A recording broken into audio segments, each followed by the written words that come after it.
Hello everyone. Before we start, make sure to like and subscribe to the channel. And leave a comment with where you're from and what time you're watching. That way, YouTube will keep showing you stories just like this one. Now, let's begin. Moving back to Wisconsin after my marriage imploded wasn't part of any 5-year plan I'd ever made. But there I was, sleeping on my friend Kayla's couch in Milwaukee, working double shifts as a registered nurse at Froedtert Hospital, just to keep my mind off everything. Graduation from nursing school in 2007 felt like a lifetime ago, back when I thought I had everything figured out.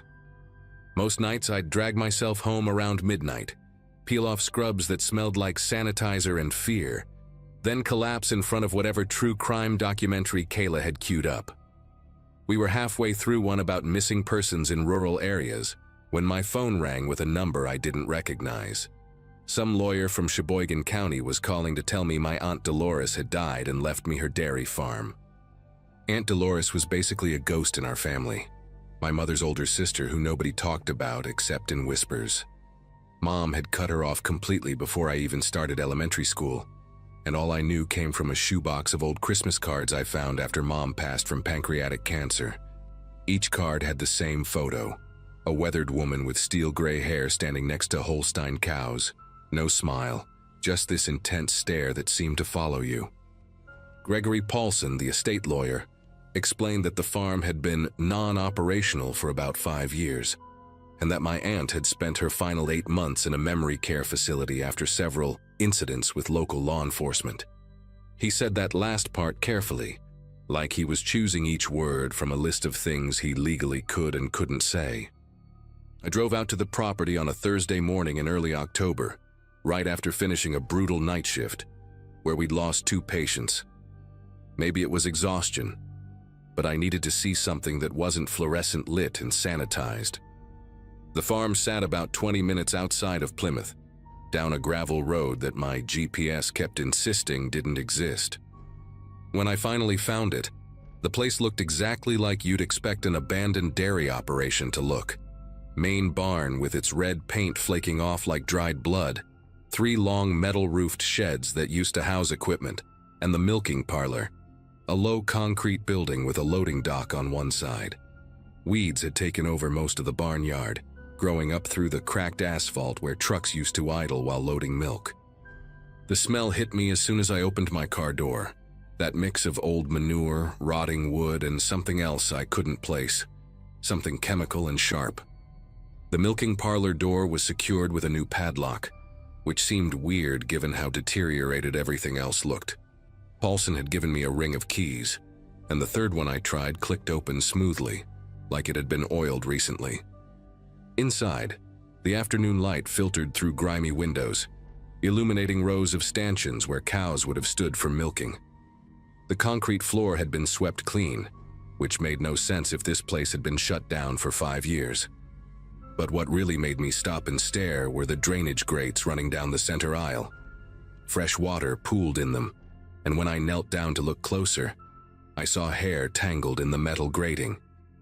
Long strands, different colors and textures wrapped around the bars like someone had been washing it down the drains. My nursing instincts kicked in and I pulled on a pair of exam gloves from my purse, carefully extracting a few strands. Definitely human hair, and a lot of it. When I stood up, that's when I noticed the stanchions themselves. These metal frames were designed to hold a cow's head in place during milking, but someone had modified them. Additional restraint points had been welded on at different heights, and the metal showed fresh scratches and wear marks around what would be wrist height for a person. Dark stains covered the concrete beneath several stations, the kind of rusty brown color I recognized from years of working in the ER. I ran my gloved finger along one of the restraint points and found deep grooves in the metal, like someone had been pulling against them hard enough to leave marks. The whole setup made me think of the psychiatric ward at my hospital, except this was built for something much worse than treating patients. I should have left right then, should have called the police or at least told someone where I was. But I kept exploring, drawn by that same morbid curiosity that makes you slow down at accident scenes. The old milk tank room was next to the parlor, and when I pushed open the heavy steel door, the smell of industrial disinfectant nearly knocked me over. Someone had been using bleach, gallons of it, recently enough that my eyes started watering. The bulk tank that would have held thousands of gallons of milk had been ripped out, leaving just the refrigeration units along the walls. But those were running, humming steadily in the darkness, their compressors clicking on and off like they were maintaining a specific temperature. When I found the light switch, what I saw made me grab the doorframe for support. The floor had been marked with tape, creating lanes and numbered sections like a morgue. Back at the main farmhouse, I found it locked up tight with boards over most of the windows, but there was a broken basement window around back, and I managed to squeeze through after clearing away the glass. The basement was full of old farm equipment and molding boxes, but a clear path had been worn through the dust to a door I hadn't noticed at first. Behind it was a small room my aunt had apparently used as an office, and it was the only clean space I'd found so far. File boxes lined one wall, each labeled with dates going back 3 years. The most recent one, dated just 9 months ago, was still on a card table in the middle of the room. Inside were dozens of spiral notebooks, the kind you'd buy at any dollar store, filled with my aunt's cramped handwriting. Each entry was dated and timed, like a security log. The entries started normal enough. Complaints about kids breaking into the barn, finding beer cans and cigarette butts. But by the second notebook, her tone had changed. She wrote about hearing diesel engines at night, seeing lights in the milking parlor when she'd go to check. She'd called the sheriff multiple times, but they'd stopped responding after a while. One entry from January really stood out. "They're using my farm for processing. I can smell the chemicals. Saw 3 vans tonight, the kind with no windows. They stayed for 4 hours. When they left, I found blood in the drain troughs. Not animal blood." She'd even taken photos, printed on regular paper and stapled to the pages. Grainy night shots of vehicles, close-ups of tire tracks, and one that made my throat close up. A blurry image of people in white coveralls wheeling gurneys from a van into the milking parlor. I spent hours in that basement office, reading through my aunt's documentation. She'd been meticulous, recording license plates, physical descriptions of anyone she saw, even sketching maps of where vehicles parked. In February, she wrote about following one of the vans into town and losing it near the industrial district. She'd gone to the police again with her evidence, but they threatened to have her committed if she didn't stop harassing them with her delusions. That's when her entries got desperate. She started writing about setting up cameras, about confronting these people herself. The last entry was dated March 15th. "They know I've been watching. Found a note under my door this morning. Just a medical bracelet with my name already printed on it. The kind they use at the state hospital. I'm packing what I can and leaving tonight." But she never made it out. According to the legal documents Paulson had given me, she was picked up by sheriff's deputies that same night, March 15th, after concerned neighbors reported her acting erratically in town. She'd been committed for psychiatric evaluation and never left the facility. I sat there in her makeshift office, surrounded by her proof that she wasn't crazy, and felt rage building in my chest. They'd silenced her, made her look insane, and kept using her property for whatever horror show they were running. I grabbed the most recent notebook and the photos, shoving them into my bag. If I could get this to the right people, maybe someone would finally listen. That's when I heard it. The unmistakable rumble of diesel engines coming up the gravel drive. I killed the flashlight on my phone and crawled to the basement window, peering through the broken glass. 2 refrigerated trucks were backing up to the loading dock of the milking parlor, their reverse lights cutting through the dusk. Behind them, a white panel van sat idling, no markings, no plates I could see from this angle. 4 people in white hazmat suits climbed out of the van, and one of them was carrying what looked like a medical cooler, the kind we use for organ transport. They moved with practiced efficiency, like they'd done this hundreds of times before. One of them punched a code into a keypad I hadn't even noticed on the loading dock door, and it rolled up smoothly. The interior lights blazed on, and for just a second I could see inside. Rows of stainless steel tables that definitely weren't there when I'd explored earlier. My car was parked right out front, visible to anyone who looked. They had to know someone was here. I tried to control my breathing, pressing myself against the cold basement wall, when I heard footsteps on the porch above me. The front door opened, which shouldn't have been possible since I'd left it locked. Whoever was up there knew their way around this house. I could hear them walking through the rooms, methodical, checking each one. The footsteps stopped directly above the basement door.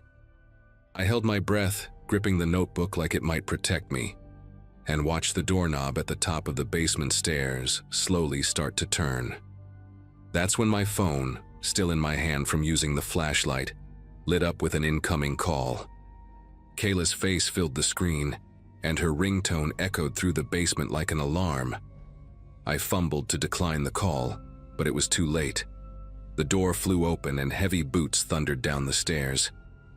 I scrambled through the broken window, feeling glass tear through my palms, and ran harder than I ever have in my life. Behind me, someone shouted, and I heard more footsteps joining the chase. I made it to my car, keys already in my hand, and peeled out of there so fast the tires threw gravel against the barn. In my rearview mirror, I saw two figures in white hazmat suits standing in the driveway, not running, just watching.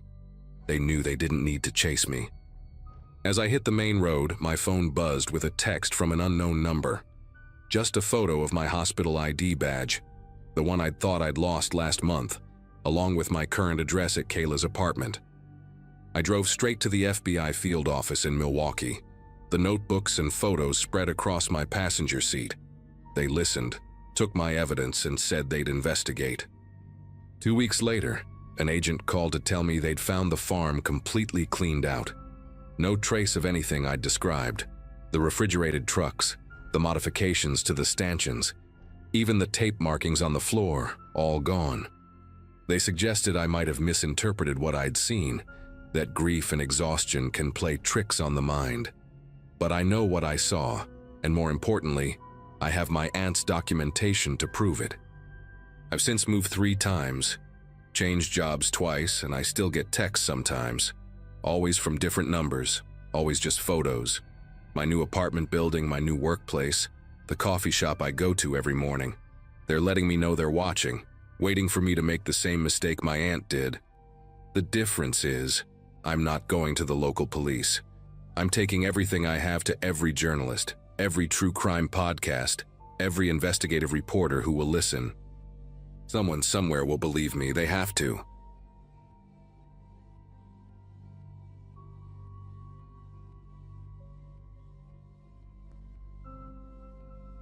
My grandfather built our farm in Nebraska back when Eisenhower was president, and I took it over from my dad about 12 years ago when his arthritis got too bad to keep going. Just me, my wife Melissa, and our 2 boys running 800 acres of corn and soybeans outside a town so small, you'd miss it if you blinked driving through. We weren't rich by any means, but we made enough to pay the bills, put food on the table, and even managed to set aside a little each month for the boys' college funds. Late spring of 2018 was when everything started going wrong, right when the corn was knee-high and vulnerable. Right when we needed everything to go perfectly to make our loan payments for the new combine we'd bought the previous fall. It started on a Monday morning in early June when I was doing my usual rounds, checking the irrigation pivots before the day got too hot. I remember the smell hit me first. This sickly, sweet chemical odor that made my nose burn. Nothing like the usual earthy smell of wet soil and growing corn. Walking along the north field, I found a whole section of corn just dying, the leaves turning this ugly yellowish-brown color and curling up like they'd been torched. But it wasn't heat damage or disease, the pattern was too weird for that.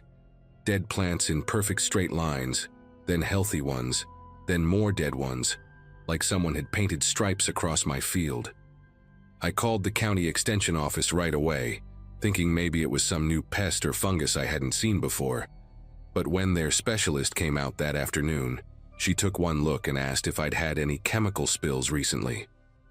We spent the next 3 days testing soil samples and checking every piece of equipment on the farm. Nothing made sense until Thursday when more plants started dying, this time in the west field where a different irrigation line ran. The extension specialist brought in someone from the state agriculture department, a guy named Frank who'd seen pretty much everything in his 30 years on the job. He walked the fields for maybe an hour, took water samples directly from the irrigation lines, then asked me to show him where all my pivot points and main water connections were located. When he tested the water with some kind of strip kit right there in the field, his face went pale. Antifreeze, he said, enough to kill anything it touched, and it was coming through our irrigation system.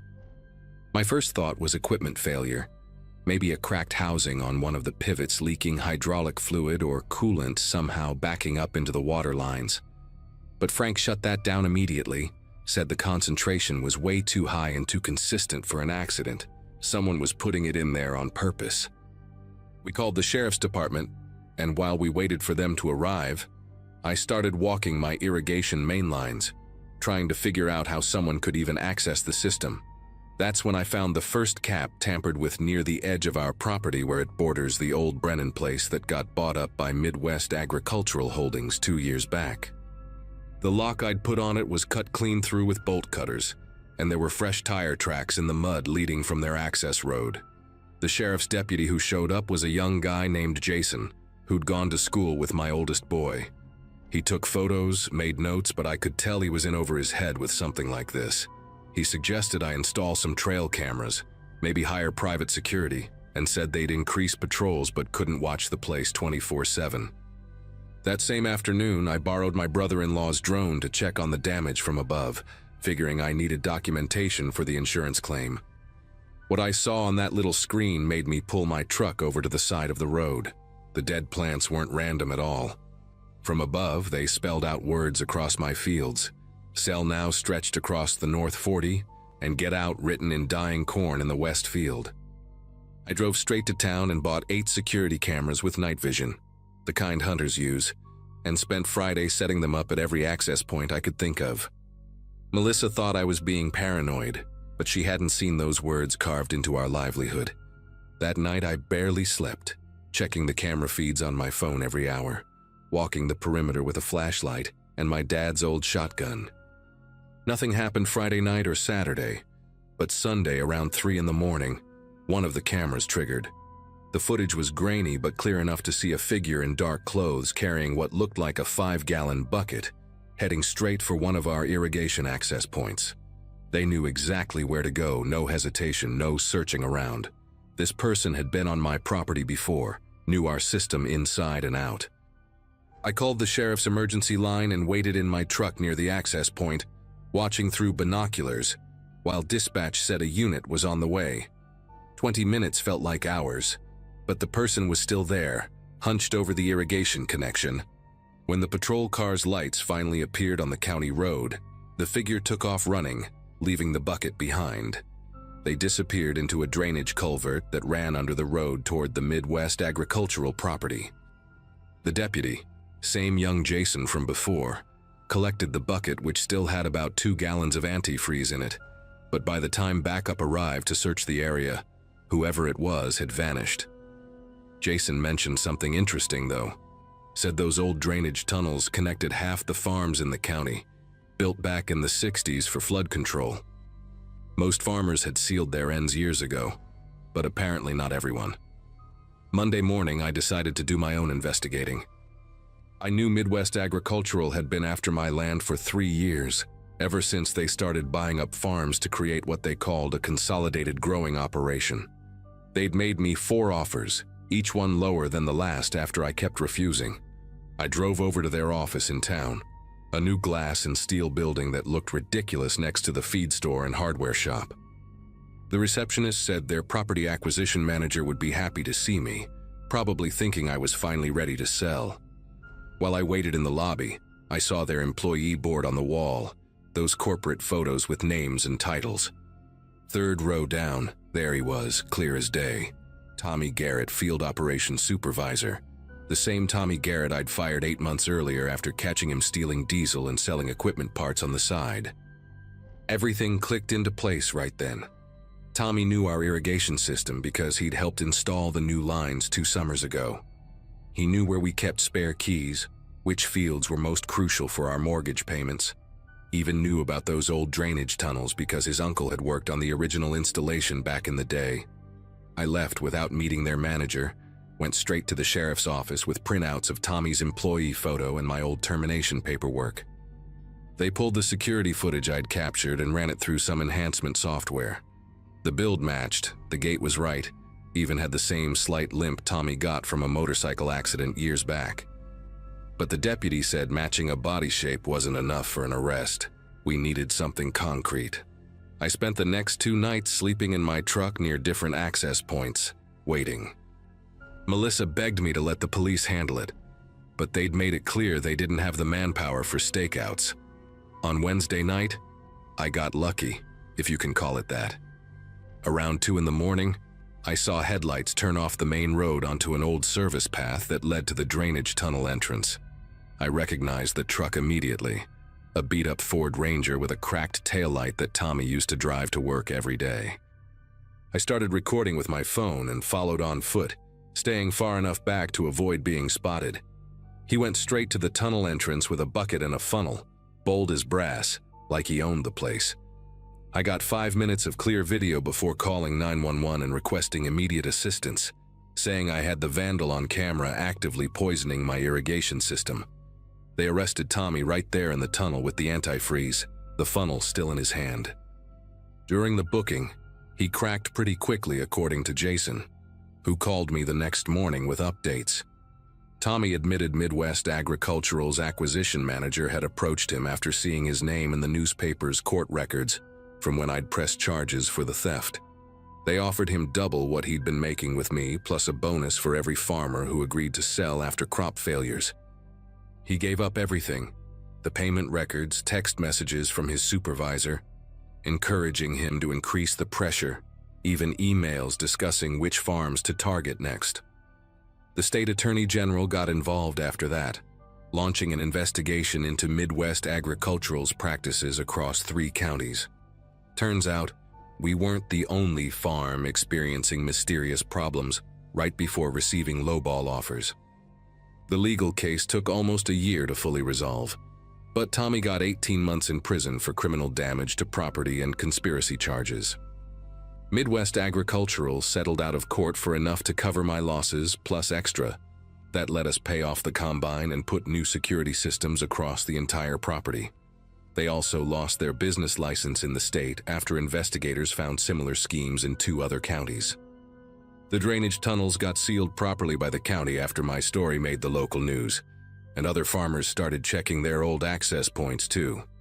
Some found evidence of tampering they'd never noticed before.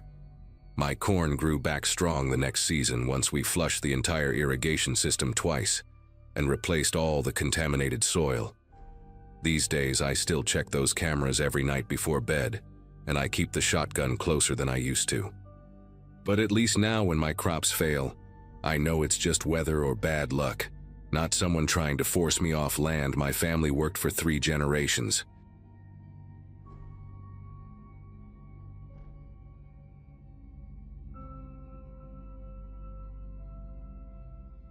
Route 47 runs through farmland for about 60 miles before it hits any real town.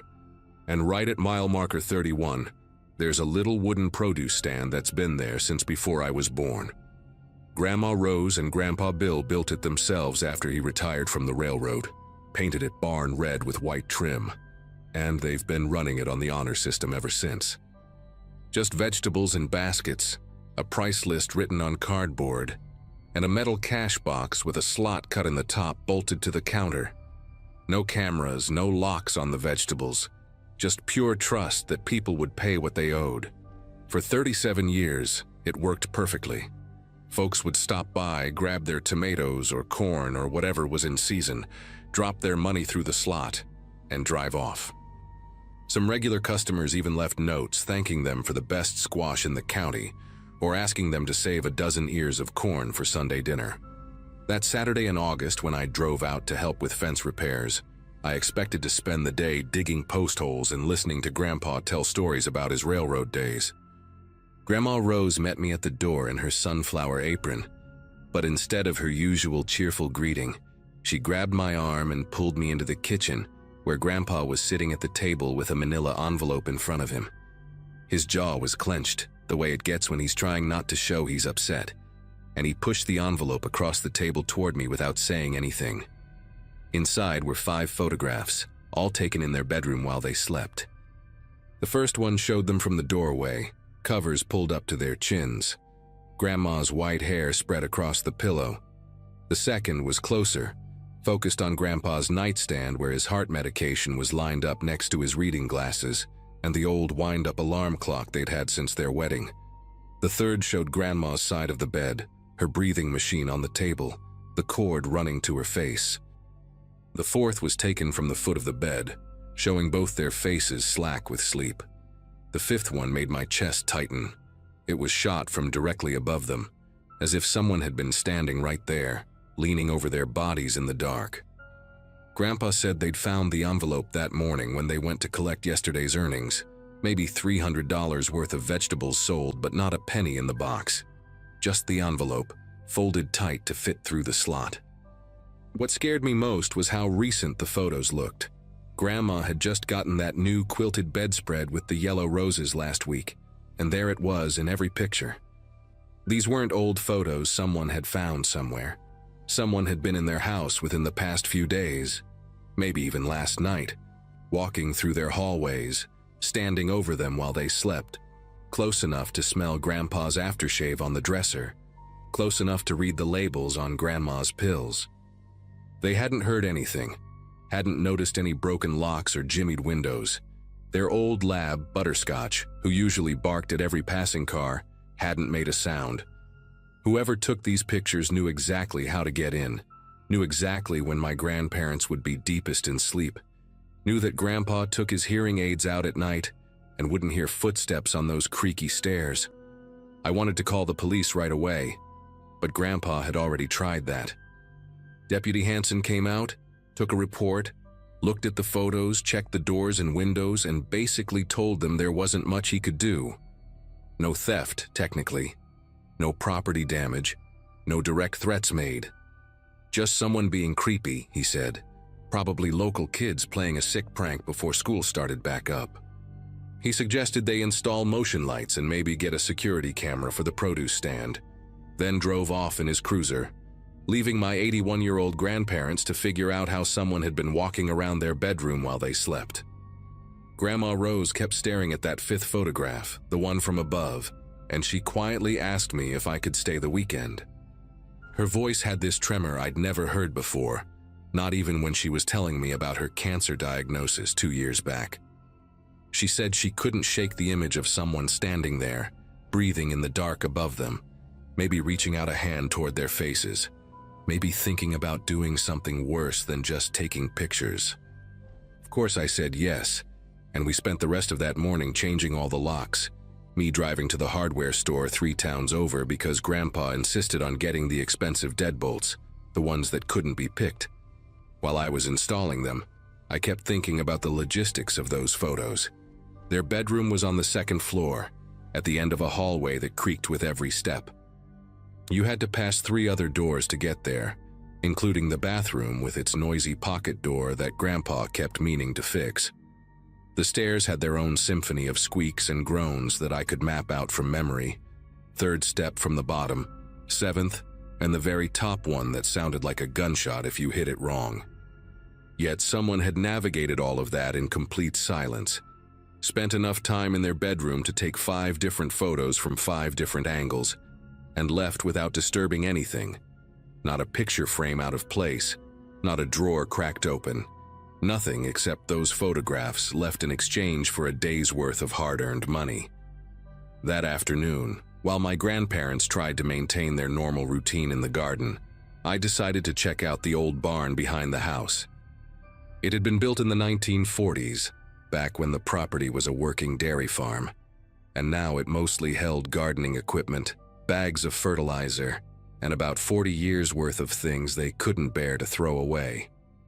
The main floor was packed with old furniture covered in dusty sheets, broken appliances waiting to be fixed, and towers of yellowing newspapers that Grandma swore she'd go through someday.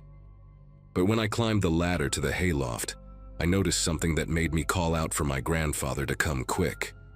The dust up there had been disturbed in a wide area near the loading door that faced the house. Fresh scratches marked the floor where something had been dragged repeatedly. In the corner, hidden behind some old feed sacks, was a makeshift living space. A sleeping bag, several water bottles, empty food cans with the labels peeled off, a battery-powered lantern, and a pair of binoculars. The binoculars were pointed through a gap in the wall boards, aimed directly at my grandparents' bedroom window. Grandpa Bill climbed up behind me, moving pretty fast for someone his age, and when he saw that setup, his whole face changed. He picked up something I hadn't noticed at first, a spiral notebook tucked under the sleeping bag, its pages wrinkled from humidity. He opened it with shaking fingers, and we both read the first page together. It was a schedule, written in neat block letters. 5:30 a.m., Bill gets up, bathroom, lets dog out. 5:45 a.m., Rose gets up, starts coffee. 6:15 a.m., both in garden until 7:30. 8 a.m., breakfast at kitchen table by window. 9 a.m., Bill to produce stand. Rose does laundry Mondays and Fridays. It went on like that for pages, documenting their entire routine down to the minute, when they watched their evening news program, when they took their medications, when Butterscotch got his last walk of the night. There were notes in the margins, too. Bill's beta blocker makes him dizzy if he stands too fast. And Rose's breathing machine needs power. Check backup generator location. And dog sleeps in mudroom. Close interior door first. But it was the later pages that made Grandpa grab my arm hard enough to leave marks. The dates went back 3 weeks, and the entries got more detailed, more personal. Rose cried today looking at photo album. Daughter died young? Check cemetery records.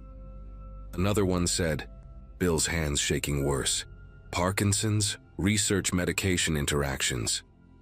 There were sketches of the house layout, marking which floorboards creaked, which windows had broken latches that looked locked from outside but weren't, where the spare key was hidden under the fake rock by the cellar door. One page had a list of their medications with dosages, their doctors' names, their social security numbers somehow, their bank information copied from a statement that must have been in their mail. At the bottom of that page, circled 3 times in red pen, tonight, final documentation before next phase. The date next to it was today's date, Saturday, August 12th. We called Deputy Hanson again, and this time he actually seemed concerned. While we waited for him to arrive, Grandpa and I searched the rest of the barn, finding more evidence that someone had been living there for weeks. There was a camp stove hidden behind some lumber, more notebooks filled with observations about everyone who stopped at the produce stand, license plate numbers, physical descriptions, what they bought, how much money they left. One regular customer, a woman who bought tomatoes every Monday, had 3 pages dedicated to her: her approximate age, the wedding ring she wore, the medical scrubs that suggested she worked at the hospital 2 towns over, speculation about her shift schedule based on when she stopped by. The detail was obsessive, the handwriting getting smaller and more cramped as the pages went on, like the person writing couldn't stop themselves from documenting every single thing they observed. Deputy Hanson arrived with another officer, and they took the notebooks as evidence, photographed the makeshift camp, dusted for fingerprints. They found dozens of prints, fresh ones, all over the barn ladder, the sleeping bag, the binoculars. While they worked, I stayed with my grandparents in the house, all of us sitting in the living room, not talking much, just waiting. Around 4 in the afternoon, Hanson came back with news that made my grandmother reach for her rosary. The fingerprints matched a man named Claude Brenner, who had been released from the state psychiatric facility 6 weeks ago. He'd been institutionalized for 5 years after being found guilty but mentally ill in a case involving an elderly couple in another county. He'd convinced them he was their grandson who died in infancy, lived with them for 2 months, slowly taking over their lives, their finances, until a neighbor noticed something was wrong and called the authorities. The couple had been so confused by then, so medicated with drugs he'd been slipping into their food, that they couldn't even remember their own names. The police put out an immediate alert, and stationed an officer at the house, but Brenner was already gone. They found him 3 hours later at a bus station 40 miles away, carrying a backpack with my grandparents' photos, more notebooks, and a bottle of crushed pills that matched Grandma's heart medication mixed with something else the lab would later identify as a powerful sedative. He'd been grinding them together, planning to put them in something, probably their food or the water bottles they kept by their bed. The arrest was quiet. He didn't resist, didn't say anything, just stared at the officers with this blank expression that Deputy Hansen later described as the most unsettling thing he'd seen in 20 years of police work.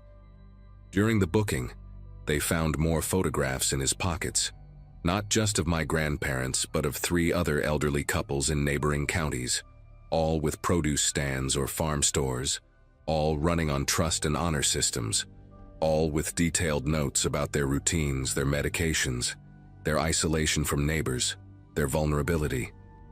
My grandparents moved in with me after that. They couldn't stay in that house, couldn't sleep in that bedroom knowing someone had stood over them in the dark, documenting their every breath. The produce stand stayed closed for the rest of that summer and never reopened. Grandpa took down the hand-painted sign himself, his hand steady for once, and burned it along with those photographs in a barrel behind the barn. Brenner went back to the psychiatric facility, this time with no possibility of release, but the damage was done. My grandmother never slept through the night again, always waking at the slightest sound, checking the locks, peering out windows. Grandpa stopped taking his hearing aids out at night, preferring the feedback whistle to the vulnerability of silence. They lived another 3 years, passing within months of each other, and I sometimes wonder if they ever had a moment of real peace after that day. The house sold to a young family who knew nothing about what had happened there, and I drive past sometimes, seeing kids playing in the yard where the produce stand used to be. That patch of grass where trust died one August morning when photographs replaced money in a simple wooden box.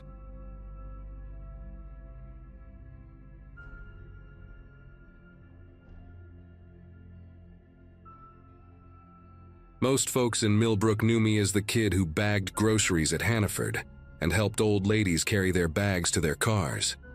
26 and still living in my childhood bedroom. But hey, at least I had a purpose now. 6 months into volunteer firefighting, and I finally felt like I belonged to something bigger than scanning barcodes and mopping floors. Captain Holbrook had taken me under his wing right from the start. Same man who used to give me $5 to rake leaves when I was 12. He taught me everything: how to read smoke patterns, how to vent a roof properly, how to stay calm when everyone else was losing their minds. Saturday nights were usually quiet in our town, population barely pushing 3,000, so when my pager went off at 11:43, I figured someone had left their stove on again. Rolling out of bed, I grabbed my gear from the hallway closet, where Mom always complained it made the whole house smell like smoke. Radio chatter was minimal, just dispatch calling out a structure fire at the old Jameson property on Deer Run Road. That farm had been sold 8 months ago to a couple from Boston, the Andersons, I think, who'd been renovating the place piece by piece. Nice people, always waved when they drove past, though some folks at the diner grumbled about city people driving up property taxes. I remembered them coming into the store a few weeks back, asking about those hikers who went missing last fall, said they were writing some kind of article for a travel blog. Strange thing to write about, but city people had different ideas about interesting topics, I guess. As I pulled on my boots, something nagged at me about that property, about how the previous owners, the Greenwalds, had left so suddenly last year, supposedly for a job opportunity in California, leaving half their furniture behind. My pickup struggled to start in the cold, engine turning over 3 times before finally catching. Deer Run Road was 15 minutes out, winding through pine forest and past the old quarry, where teenagers used to party before that girl drowned there in '98. No other volunteers had responded yet, according to dispatch, which wasn't unusual for a Saturday night when half the department was probably at Moose Lodge or already 3 beers deep at home. The scanner crackled with updates: fully involved structure, Barn, not the main house. No injuries reported. Good. At least the Andersons were safe. But as I drove, I kept thinking about the other fires we'd had recently. The Nguyens' tool shed in September, that nice black family's gazebo, the Washingtons, just after Labor Day. All newcomers to town, all within their first year here, all ruled accidental by the state fire marshal. Captain Holbrook had handled the reports himself, said it was probably just coincidence, maybe faulty electrical work by the same cheap contractor. When I crested the hill before the property, orange light painted the sky like a wound against the darkness. The barn was fully engulfed, flames shooting 30 feet through the collapsed roof. But something was wrong with the scene. No other trucks, no flashing lights, just my headlights cutting through smoke that drifted across the gravel driveway. The Andersons' house sat dark about 200 yards away. No lights on, no cars in the driveway. Nobody standing outside watching their building burn. Protocol said to wait for backup, never go interior alone. But I could hear the structure groaning, beams cracking like gunshots in the heat. Around back, I noticed a stone foundation separate from the barn. An old root cellar, probably original to the property. The metal door was propped open with a rock, smoke lazily pooling out but no flames visible. If there was anything salvageable, any family heirlooms or equipment the Andersons had stored, it would be down there, and I had maybe 10 minutes before the whole structure came down on top of it. The cellar steps were carved limestone, worn smooth by a century of footsteps, and the temperature dropped 20 degrees as soon as I descended. My flashlight beam cut through the haze, revealing a space about 12 by 15 feet. Stone walls sweating with moisture and heat from above. What I saw there made me stop breathing. The walls were lined with mason jars, dozens of them on wooden shelves, but they weren't filled with preserves or vegetables. Each jar contained personal effects: watches, rings, wallets, car keys with rental tags still attached. Polaroid camera sat on the middle shelf, next to stacks of photographs rubber banded together. I pulled out one stack, and my light caught faces I recognized. The Greenwalds at what looked like a town meeting, circled in red marker. The Nguyens at the farmer's market, same red circle. The Washingtons at the 4th of July parade just 2 months ago. Every photo showed newcomers to town, all circled, all with dates written on the back in careful handwriting I knew too well. My legs went weak when I saw the far wall. Children's backpacks hung on hooks, names written on tags: Amy Greenwald, age 7, David Nguyen, age 9. Below them, a milk crate filled with toys still muddy from wherever they'd been buried, a pink bicycle helmet with unicorn stickers, a Nintendo Switch with property of Alex Washington etched on the back. These families hadn't moved away for new jobs or better schools. They never left Millbrook at all. In the corner, 3 blue tarps covered shapes I didn't want to identify, flies buzzing despite the November cold. The smell hit me then, sweet and cloying, cutting through the smoke. I grabbed the Polaroid camera and as many photos as I could stuff into my jacket, knowing nobody would believe me without proof. That's when I heard the footsteps on the limestone stairs, slow and deliberate, and Captain Holbrook's voice calling down, asking if I'd found anything interesting. He filled the doorway, still in his civilian clothes, jeans and that old Carhartt jacket he wore to every town council meeting. In his right hand, a red gas can swung gently, the kind we kept at the station for the lawn equipment. His left hand stayed in his pocket, wrapped around something angular that pushed against the fabric. The smile on his face was the same one he'd worn when he taught me to tie bowline knots, when he'd pinned my badge on my uniform 6 months ago. But his eyes were empty, flat like a deer's eyes in headlights.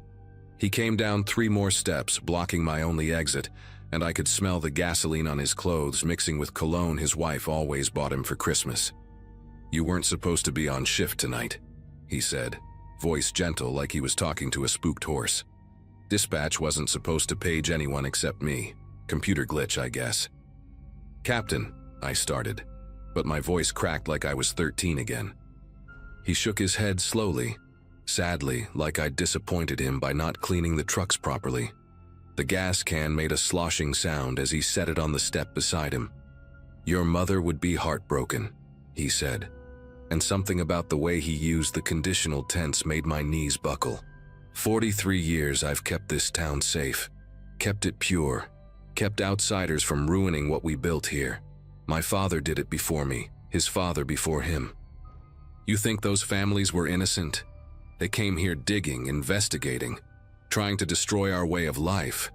The Andersons were asking about the hikers, connecting dots that didn't need connecting. He pulled his hand from his pocket, and I saw the revolver, an old Smith & Wesson police special. "I trained you because I thought you understood loyalty. Small towns survive by taking care of their own, not by welcoming every stranger who wants to change us." The barn above us groaned, a beam crashing down somewhere, shaking dust from the cellar ceiling. In that moment of distraction, I did the only thing I could think of. I grabbed the milk crate full of toys and hurled it at him. Plastic and metal scattered across the stairs as he stumbled backward, the gun firing once into the stone wall beside my head, chips of rock stinging my face. I bowled past him, taking the stairs 3 at a time, him shouting behind me about ungrateful kids and necessary evils. The barn was fully collapsing now, walls folding inward like a house of cards in slow motion. I sprinted to my truck, fumbling for keys with numb fingers, the Polaroids burning against my chest inside my jacket. In the rearview mirror, I saw him emerge from the cellar, silhouetted against the inferno, just standing there watching me drive away. He didn't chase. He didn't need to. Where was I going to go? Who would believe me over a decorated fire captain with 4 decades of service? I drove straight through town, past the police station where his brother-in-law worked nights, past the fire station where his nephew was probably washing trucks, past my house where Mom would be waiting up with coffee and questions. My phone rang constantly, dispatch, other volunteers, numbers I didn't recognize. At the interstate on-ramp, I finally pulled over and threw up in the ditch, bile mixing with the taste of smoke. The photos were still in my jacket, evidence of at least 15 families over who knows how many years. Some of the names I remembered from childhood. The Patel family who'd owned the gas station briefly in 2009. The young couple who'd tried to open that vegetarian restaurant. All moved away according to town gossip. Always suddenly, always leaving things behind. The nearest FBI field office was in Albany, 3 hours south. I had a quarter tank of gas, $37 in my wallet, and no idea if I'd make it there alive. But I did make it. Drove through the night with my doors locked and mirrors constantly checked, stopping only once for gas in a crowded station near Saratoga Springs, where I figured they couldn't do anything with witnesses around. The federal building security guard looked at me strange when I walked in at 5 in the morning, reeking of smoke, clutching wrinkled Polaroids like my life depended on them. Which it did. The agent they assigned to me, a young woman named Agent Reeves, went pale when she saw the photos. Paler still when I told her about the cellar, the jars, the children's belongings. By noon, Millbrook was swarming with FBI vehicles, state police, forensic teams. They found the cellar intact. Holbrook had fled but left everything behind, probably figuring he'd burned the only witness. They found more than just those 3 shapes under the tarps. The old quarry where kids used to party? 23 bodies recovered. The abandoned well behind the elementary school? 14 more. Generations of victims, anyone who asked too many questions, anyone who didn't fit their idea of what the town should be. Holbrook was arrested 2 days later trying to cross into Canada, the gasoline smell still on his clothes. His brother-in-law, his nephew, half the police force, even our town selectmen, 17 arrests total when the investigation ended 8 months later. Mom had to move in with my sister in Connecticut after the death threat started. Couldn't even go to Hannaford without people calling her a traitor's mother. I testified for 3 different trials. Told the same story each time about that night in November, about the photos and the toys and the smile on the face of the man who taught me to save lives. Some nights I wake up still tasting smoke, still feeling those limestone steps under my boots. The FBI got me into witness protection eventually, Set me up with a new name in a new state where nobody knows about Millbrook or what happened there. I work in IT now, fixing computers in a cubicle with no windows. But sometimes when I'm driving through small towns for work and I see those volunteer firefighter stickers on pickup trucks, I wonder how many other Millbrooks are out there. How many other Captain Holbrooks are training young kids to protect their communities, and what exactly they think that means.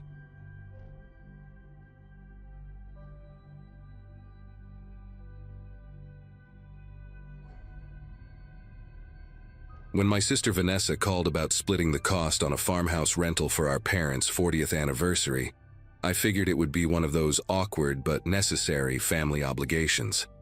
Our parents, Doug and Janet, had been dropping hints about wanting all of us together for months. And honestly, after the mess of the past few years, scattering across different states, barely keeping in touch, I thought maybe it would be good for us. The place Vanessa found was listed as a century-old farmhouse on 80 acres in rural Pennsylvania, about 3 hours from Philadelphia where I live. The photos showed weathered wood siding, a wraparound porch, and fields that stretched to a tree line in the distance. It looked isolated in that peaceful way people pay premium prices for. Vanessa handled the booking through some vacation rental site, communicated with a property manager named Howard through email, and wired the deposit. Simple enough.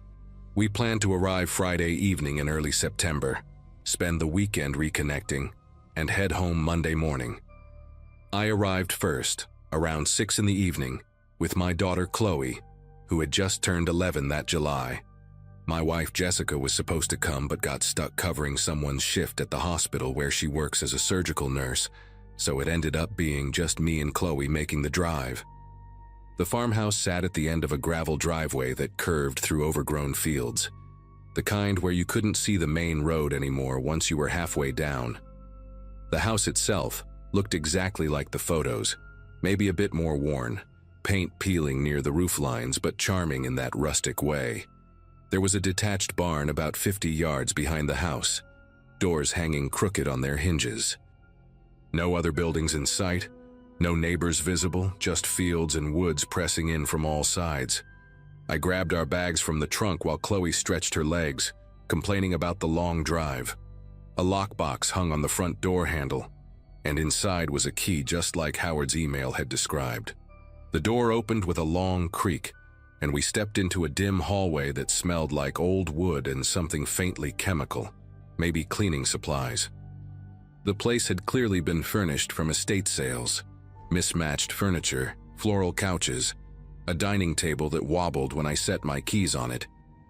But it was clean enough, and there were 6 bedrooms upstairs, plenty of space for all of us. Vanessa and her husband Keith showed up about 40 minutes later, followed by my brother Todd and his girlfriend Amber within the hour. My parents arrived last, pulling up just as the sun started dropping behind the tree line, painting everything in that orange-gold light that makes old houses look either beautiful or haunted, depending on your mood. Mom immediately started fussing over the kitchen, unpacking the groceries they'd brought, while Dad inspected the fireplace like he knew anything about masonry. We settled into our rooms, Chloe claiming the smallest bedroom at the end of the upstairs hallway because it had wallpaper with faded butterflies that she thought was cute. I took the room next to hers, a larger space with 2 windows overlooking the front yard and that barn in the distance. The windows didn't lock properly, I noticed. The mechanisms were old and loose, but I figured we were in the middle of nowhere. What did it matter? We ordered pizza from a place 20 minutes away that actually delivered out here, and spent the evening playing board games around that wobbly dining table, drinking beer, catching up on the surface-level stuff families talk about when they haven't been close in a while. Everyone seemed tired from the drive, so by 11 we'd all headed to our rooms. Around 2 in the morning, I woke up to Chloe standing in my doorway. The hallway light was off, but enough moonlight came through my window that I could see her silhouette, small and still, not moving. I sat up, immediately alert the way you get when your kid appears in the night, thinking she might be sick or had a nightmare. But when I asked what was wrong, she just stood there for a few seconds before saying in this flat voice that someone was watching her window. Not that she thought someone was outside, not that she heard something, but that someone was watching her window. The way she said it, so matter-of-fact, made the hair on my arm stand up. I got out of bed, walked her back to her room, and checked the window. Nothing outside but darkness and the faint outline of the barn. The field stretched empty under the moon. I told her it was probably just the unfamiliar place. Strange houses always feel weird the first night, and she climbed back into bed. But she kept staring at the smoke detector on her ceiling, this round white plastic thing mounted right above the foot of her bed. She said it looked like it was pointing at her. I laughed it off, told her smoke detectors don't point anywhere, they just sit there. But even as I said it, I found myself looking at the thing. It did seem angled somehow, not flush with the ceiling but tilted slightly downward, probably just installed wrong. I kissed her forehead, told her to try to sleep, and went back to my room. But I left both our doors open just in case. Saturday morning started normal enough. Mom made breakfast, scrambled eggs and toast, while Dad complained about the coffee maker being too complicated. Chloe seemed fine, chattering with Amber about some video game, and I figured the night fears had passed like they usually do in daylight. We spent the morning exploring the property, walking through the fields, checking out the barn, which was mostly empty except for some rusted farm equipment and bird nests in the rafters. Todd found an old well that had been covered with rotting boards, and we all agreed to steer clear of it.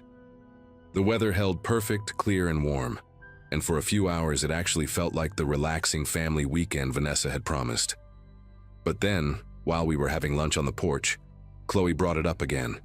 She was picking at her sandwich, not really eating, and suddenly asked if anyone else's room had a smoke detector that looked weird. Vanessa laughed and said all smoke detectors look weird. They're just plastic discs.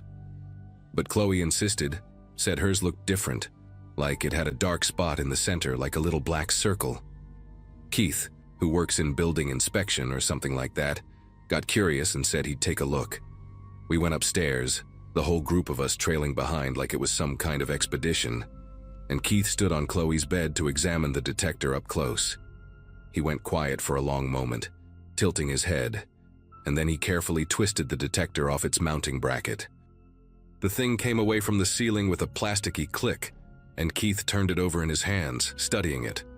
Then he looked at me with this expression I couldn't quite read, somewhere between confused and concerned, and said there was definitely a camera lens embedded in the center. A tiny one, maybe 4 millimeters across, positioned right where the detector's indicator light should be. For a second, nobody said anything.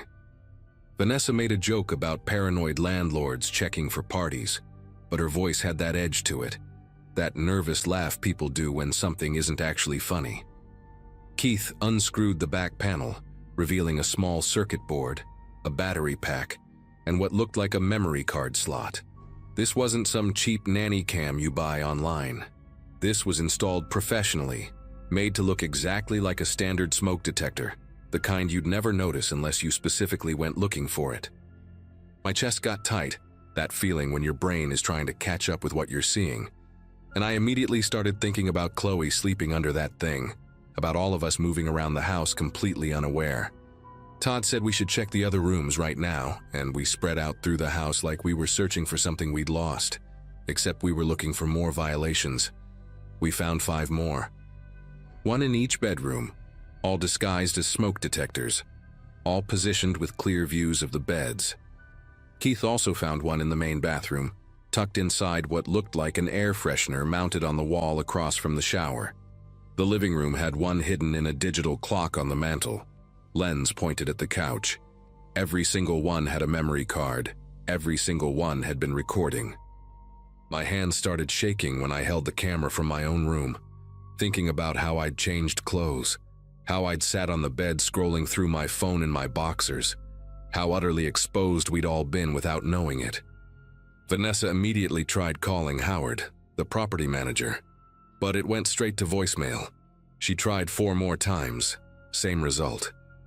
Then she tried the customer service line for the rental website, got put on hold for 15 minutes, and finally reached someone who said they'd open a case but couldn't guarantee when they'd hear back from the property owner. The person on the phone seemed more concerned about potential refunds than the fact that we'd been surveilled in our beds. Mom was sitting at the kitchen table with her head in her hands, Dad pacing and muttering about lawyers, and Chloe had gone completely silent, sitting on the stairs hugging her knees. Keith suggested we leave immediately, pack up and get out, but Todd said we should call the police first, document everything, make sure this got reported properly. I agreed with Todd. This wasn't just creepy, this was criminal, and whoever installed these cameras needed to be held accountable. Vanessa found the non-emergency number for the local sheriff's office and explained the situation to whoever answered. They said they'd send a deputy out, but it might take an hour or more since we were pretty far outside town limits. While we waited, I started looking around more carefully, not just at obvious spots, but at everything. The vents, the light fixtures, the corners of rooms. I noticed the kitchen had a small hole drilled in the cabinet above the sink, barely visible, and when I opened the cabinet, I found another camera wedged between dishes, pointed down at the counter and table. This person, whoever they were, had spent time planning this, drilling, wiring, hiding these things in ways that looked completely natural. It wasn't some spur-of-the-moment pervert setup. This was methodical. I thought about how the listing photos had shown the house empty, no furniture, and realized all of this had probably been installed recently, specifically for renters. Keith lined up all 7 cameras we'd found on the dining table, and we just stared at them. These little pieces of plastic and circuitry that had stolen our privacy, our sense of safety. While we waited for the deputy, Keith decided to walk down the driveway to see if he could get better cell reception and try calling Howard again. He was gone maybe 20 minutes when he came back walking fast, almost jogging, with this look on his face that made everyone stop talking. He'd run into a neighbor, an older woman who lived about half a mile down the road in a small brick house we'd passed on the way in. Keith said he'd asked her if she knew anything about the property or the owner, just making conversation, and she'd given him this long look before asking if we were the ones renting the farmhouse. When Keith said yes, she'd told him we should leave. Not suggested, told. She said the last 3 groups who'd rented the place had all left in the middle of the night, suddenly, without warning. She didn't know why exactly, but one family had knocked on her door around 3 in the morning looking terrified, asking to use her phone, saying they needed to call the police. She'd let them inside, but by the time any officers arrived the next morning, the family was already gone, never came back. Then she mentioned something that made my stomach turn. Said that about 2 months ago, another rental family's car was found abandoned on Route 134, about 5 miles from here. Doors open, engine still running, but nobody inside. The police searched for them, she said, but as far as she knew, they never found anything conclusive. The room went dead silent. Amber started crying, not loud, just tears running down her face, and Vanessa kept saying, "This can't be real. This can't be real," like repeating it would somehow change things. Dad wanted to know why the hell this woman didn't warn people before they rented the place, and Keith said she told him she'd tried calling the rental company multiple times, but they never took the listing down. My brain was spinning, trying to make sense of it. Were the cameras connected to something? Was someone watching in real time? The memory card suggested recording for later, but what if there was a live feed too? What if whoever installed these knew we'd found them? Todd grabbed the cameras off the table and smashed 2 of them against the floor, stomping on the pieces, like destroying them would somehow erase what had already happened. I pulled Chloe close, felt her trembling against me, and told everyone we needed to get our stuff and leave right now. Forget the deputy. Forget documenting anything. Just get out. But Mom pointed out that it was already getting dark outside, the sun dropping fast, and she didn't want to drive those narrow country roads in the dark when we were all this shaken up. Vanessa argued we should at least wait for the police, have them escort us out, make sure we were safe. The problem was nobody's phone had service anymore, not even one bar, like something had changed in the last hour. Keith checked the landline phone mounted on the kitchen wall. one of those old rotary types that seemed decorative. But when he picked up the receiver, there was no dial tone, just dead silence. That's when I noticed the cars. Through the kitchen window, I could see all 3 vehicles parked in the gravel area near the porch, and something about them looked wrong. I walked outside, the others following, and immediately saw that every single tire had been slashed, clean cuts in the sidewalls, rubber peeling away from the rims. Someone had done this quietly, precisely, while we were all inside focused on the cameras. My truck, Vanessa's SUV, my parents' sedan, all of them useless. The sun had nearly set now, just a thin line of red on the horizon, and the fields around us looked darker than they should, shadows stretching long and strange. Todd started shouting about how we needed weapons, something to defend ourselves with, and he ran toward the barn. Dad yelled at him to stay close, but Todd was already halfway there, moving fast through the tall grass. The rest of us stood frozen in the driveway, watching him disappear into the dark mouth of the barn entrance. He was inside maybe 30 seconds before we heard him scream. Not a startled yelp, but a genuine scream of terror. And then nothing. Keith and Dad ran toward the barn while I pushed Chloe and the others back toward the house, telling them to lock the doors. Don't open them for anyone. I followed Keith and Dad, my heart hammering so hard I could feel it in my throat. And when we reached the barn entrance, I grabbed a rusted piece of rebar from the ground, something solid in my hands. Inside, the barn was almost pitch black, just enough dying light coming through gaps in the walls to see shapes. We called Todd's name, heard nothing back, and then Keith's flashlight from his phone clicked on, beam cutting through the dark. Todd was sitting against the far wall, knees pulled up, staring at something on the ground in front of him. When we got closer, I saw what had made him scream. Bags, black plastic contractor bags, 5 of them, lined up against the wall, and one had split open, revealing clothes inside. A child's sneaker, a woman's purse, things that clearly belonged to people. The smell hit me then. Not death exactly, but something chemical and wrong, like bleach mixed with decay. These were belongings from the other renters, had to be, trophies or evidence or whatever sick thing this was. Todd was hyperventilating, saying we're going to die out here over and over, and Dad slapped him across the face, not hard, but enough to snap him back. We pulled Todd to his feet and got out of that barn, running back to the house where everyone was pressed against the windows watching us. Once inside, we locked every door, every window we could reach, pushed furniture against the entrances, and huddled in the living room with whatever makeshift weapons we'd grabbed. Kitchen knives, a fireplace poker, that piece of rebar I still hadn't let go of. Chloe wouldn't stop shaking, and Mom held her while whispering prayers I hadn't heard since I was a kid. We kept the lights off, didn't want to be visible, and waited in the dark, listening to every creak of the old house settling, every rustle of wind outside. Hours crawled by, felt like days, and nobody slept. Around midnight, we heard an engine in the distance, growing louder, and headlights swept across the windows. A vehicle pulled into the driveway, and through a gap in the curtains I saw it was a sheriff's cruiser, light bar dark, moving slowly toward the house. Relief hit me so hard I almost collapsed, and Dad was already moving toward the door when Keith grabbed his arm and said, "Wait." Something about the way the cruiser stopped, about 50 feet from the porch, engine idling but nobody getting out, made Keith hesitate. We watched for maybe 2 full minutes and the driver never emerged, never called out, just sat there in the dark cab. Then the headlights cut out and the engine died, and we heard a car door open and close, but still nobody appeared. Keith whispered that real cops don't behave like that.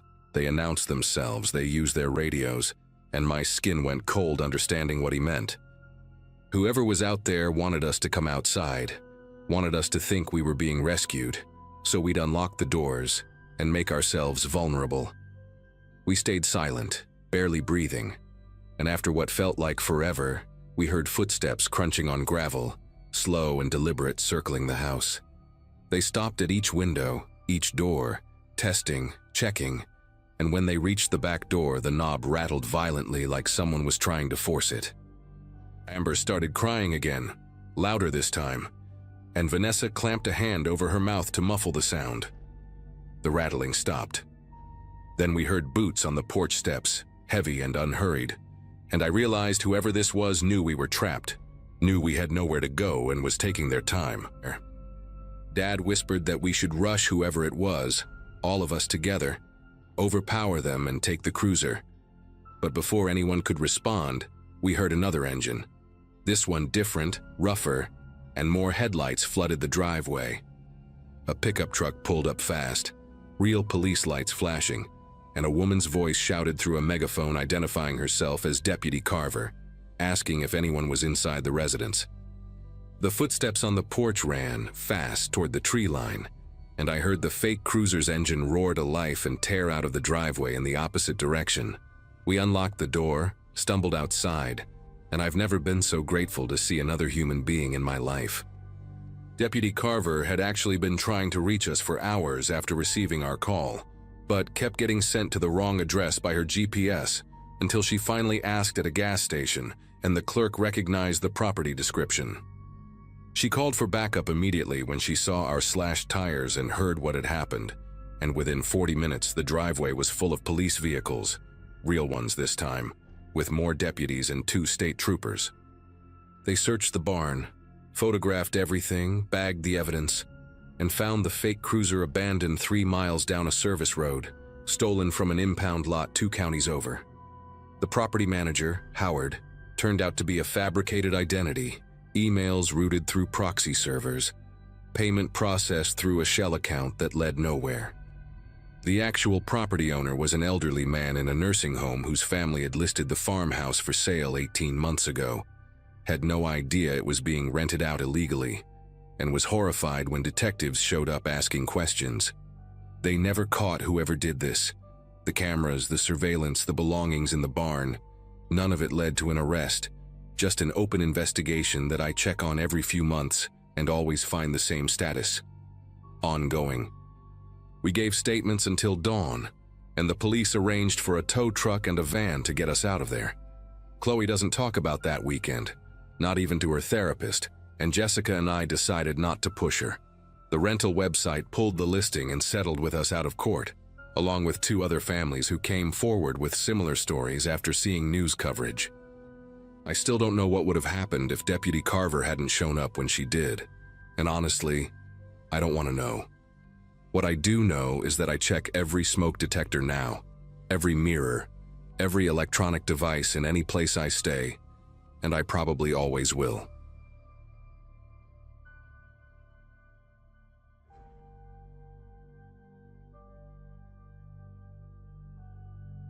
Uncle Vincent called me on a Friday morning in July 2016, asking if I wanted to make $50 helping him check his trail cameras before deer season prep started.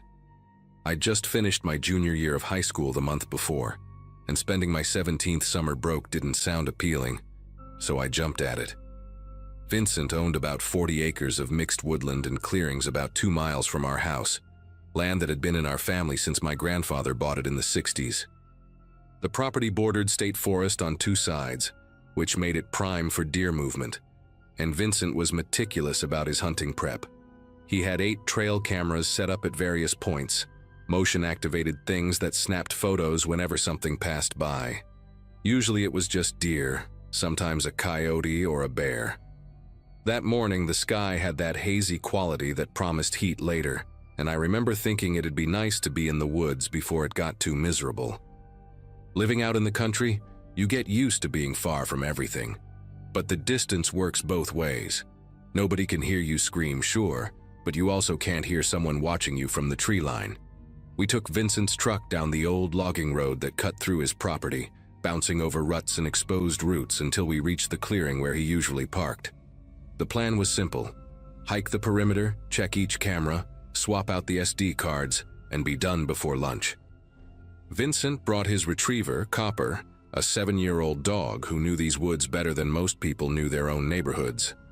Our family's dog, Bailey, had vanished exactly 8 days earlier. She was a scruffy terrier mix, 11 years old, and she'd been sleeping on my bed since I was in 1st grade. My mom had walked every road within 5 miles, posted on every local Facebook group, even put up flyers at the gas station and the feed store.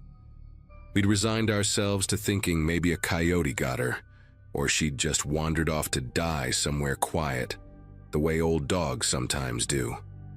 Vincent knew how torn up I was about it. He didn't mention Bailey once that morning, which I appreciated.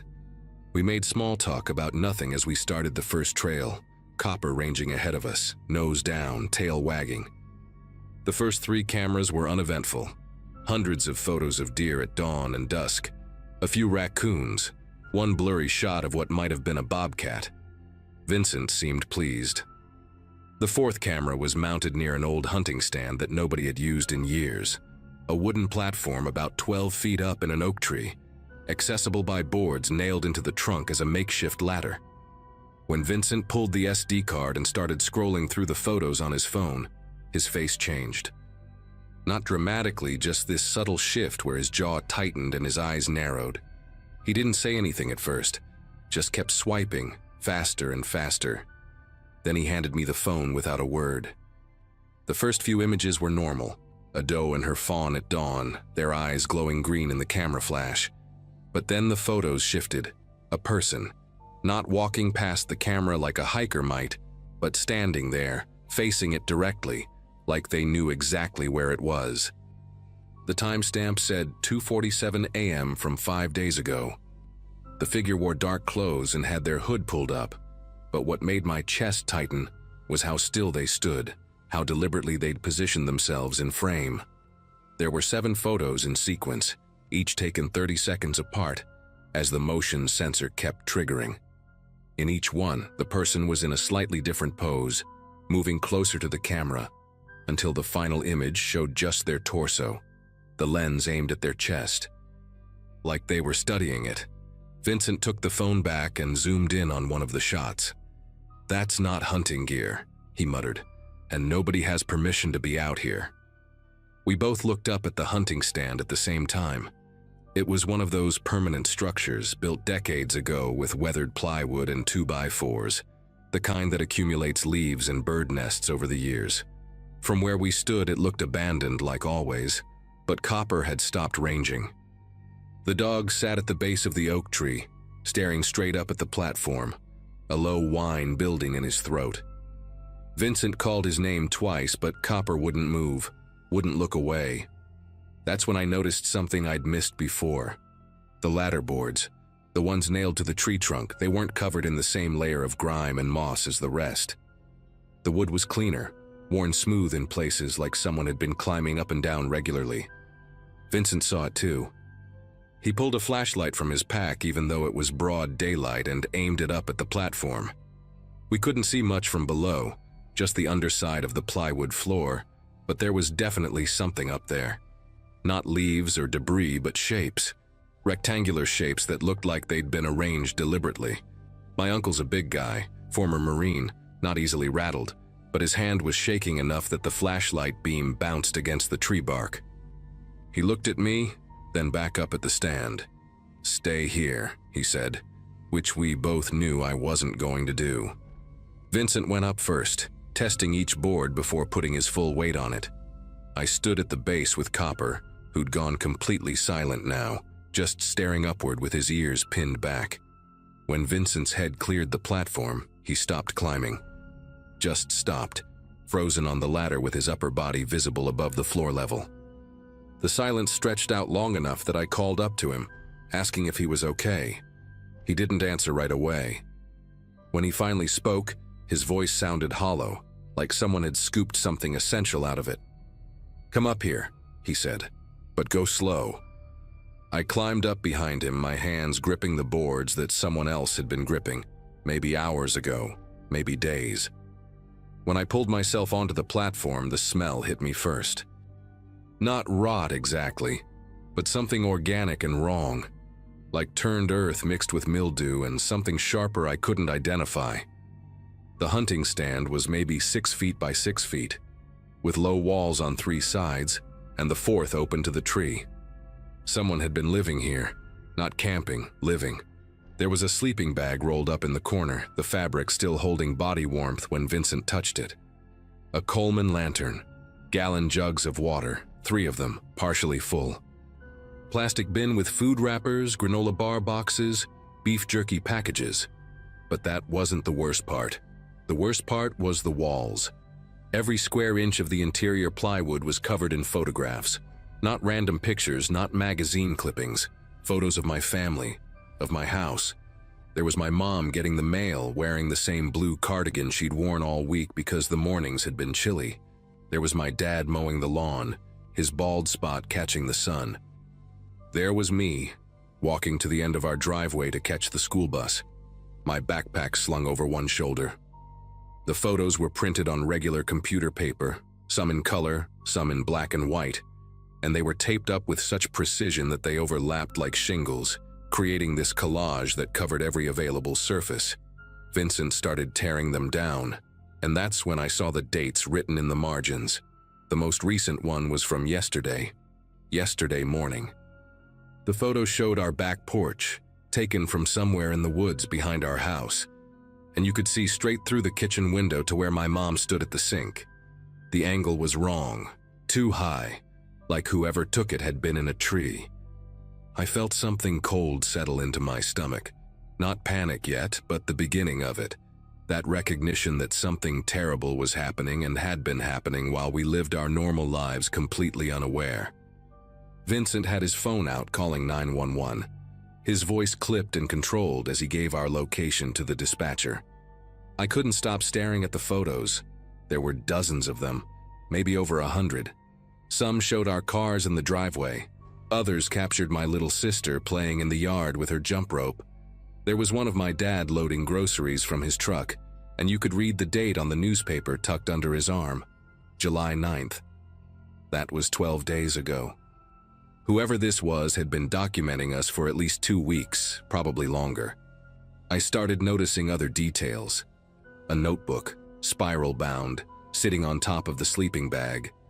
Vincent had already bagged it in a plastic grocery sack, not touching it directly, but through the clear plastic I could see handwriting on the visible page. Notes, times and dates. 1:15 p.m., father leaves for work. 3:30 p.m., mother returns from errands. 6:45 p.m., family dinner, all visible through kitchen window. Clinical observations like we were subjects in some study. My hands were trembling now, actually shaking, and I shoved them in my pockets because I didn't want Vincent to see how scared I was becoming. The dispatcher told Vincent to get off the property and wait for police at the main road. But as we started climbing down, Copper began barking, that deep, aggressive bark he only used when something was seriously wrong. He'd moved about 20 feet from the tree and was digging frantically at the ground, dirt flying out behind him in sprays. Vincent yelled at him to stop, but Copper kept going, digging deeper, more frantic. Then he stopped abruptly and backed away, whimpering. We both walked over, even though every instinct told me not to. The hole Copper had dug was maybe a foot deep, and at the bottom, partially uncovered, was fabric. Blue fabric with white stars.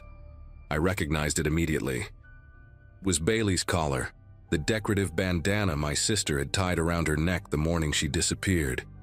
Vincent told me to get back to the truck, his voice sharp now, authority cutting through. But I couldn't move. He knelt down and carefully brushed away more dirt with his hand. And that's when we saw her, Bailey. Buried in a shallow grave right beneath the hunting stand. Her body was partially decomposed, but it was definitely her. That scruffy gray fur, the white patch on her chest. Someone had killed our dog and buried her here. The same person who'd been watching us. The same person who'd been sleeping 12 feet above her body. Vincent physically pulled me away from the grave and marched me back toward the truck, Copper following close behind. My mind was racing, trying to process everything at once and failing. Bailey didn't just wander off. Someone took her, killed her, and buried her here as what? A trophy? A warning? The walk back felt longer than it should have. Every shadow in the tree line suddenly suspect. Every bird call making me whip my head around. We reached the truck, and Vincent told me to get in and lock the doors. He stood outside with his rifle, which he'd grabbed from behind the seat, scanning the woods while we waited. The police took 18 minutes to arrive, which I know because I counted every single one of them on the truck's dashboard clock. When they finally showed up, there were 3 cars, 2 county sheriffs and a state trooper. Vincent walked them back to the hunting stand while I stayed at the truck with one of the deputies, a young guy named Collins who kept asking me questions I could barely answer because my brain felt wrapped in cotton. They processed the scene for hours. More police came, then detectives, then someone from what I assume was a crime scene unit. They took the photos, the notebook, the sleeping bag, everything. They brought dogs out to track scent trails, and that's when things got worse.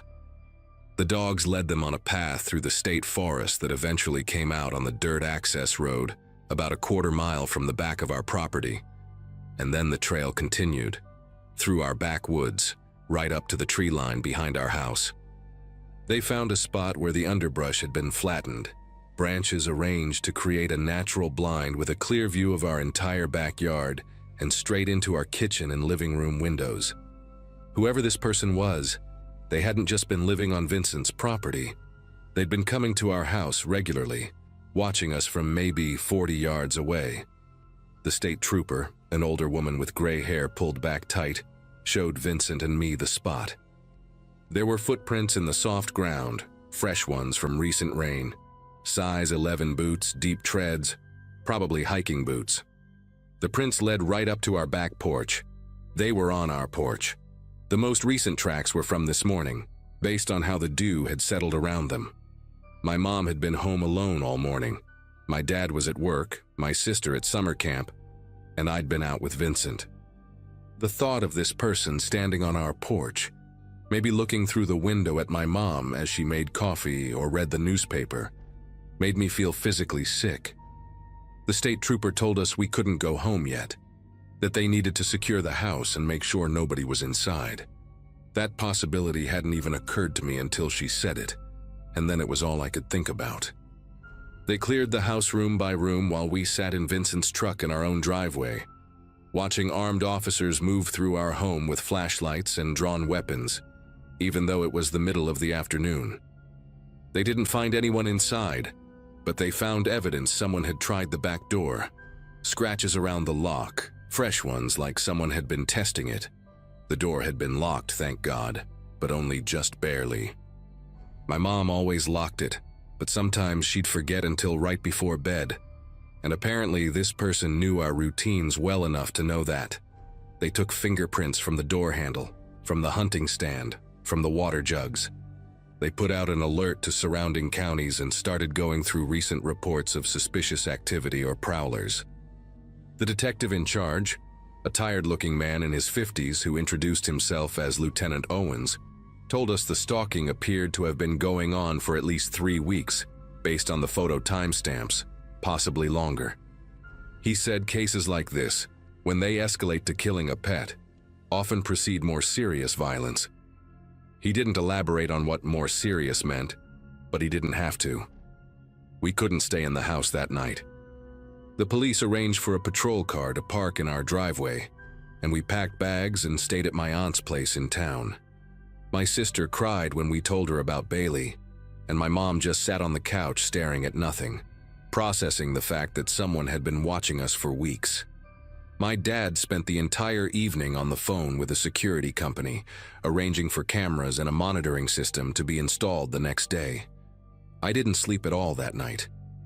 Every time I closed my eyes, I saw those photos on the wall, that meticulous documentation of our lives, and wondered what this person had been planning to do next.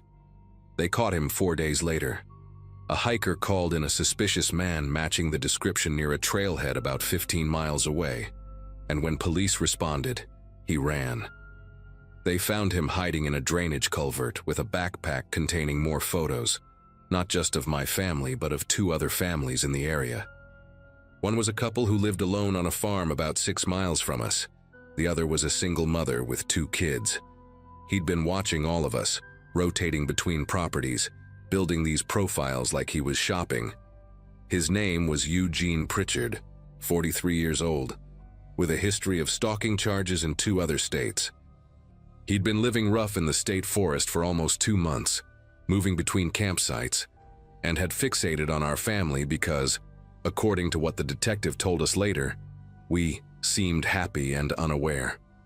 That phrase stuck with me, happy and unaware. Like our normal life was what attracted him, made us targets.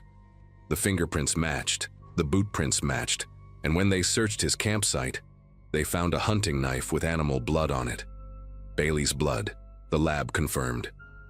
He'd also been documenting entry points to our house in that notebook. Which windows had locks that looked weak. What times the house was empty. The prosecutor told my parents he'd likely been in the planning stages of a home invasion. Pritchard pleaded guilty to stalking, animal cruelty, criminal trespass, and attempted burglary. He got 11 years, which seemed both like a lot and not nearly enough. We sold that house 6 months later. My parents couldn't stand living there anymore.